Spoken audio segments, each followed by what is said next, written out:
نحمدہ ونصلی علی رسولہ الکریم اما بعد۔ حضرات محترم، آج ہم موجود ہیں جامع مسجد عمر اہل حدیث سول لین میں۔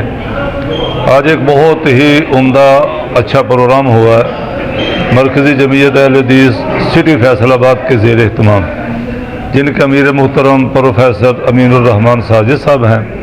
ناظم تبلیغ محترم جناب مولانا ابو بکر جمیل صاحب حفظہ اللہ تعالی یہ ہیں۔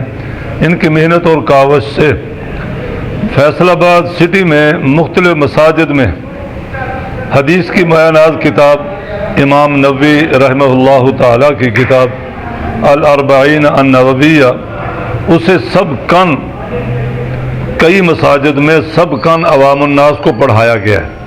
اس کے اندر جو احکامات ہیں، مسائل ہیں، عوام کو آگاہ کیا گیا۔ تو اس سلسلہ میں مرکزی جمعیت اہل حدیث فیصل آباد سٹی کا بہت زیادہ مشکور ہوں کہ انہوں نے بہت اچھا کام کیا ہے۔ مزید ایسا کام اللہ ان کو کرنے کی توفیق دے۔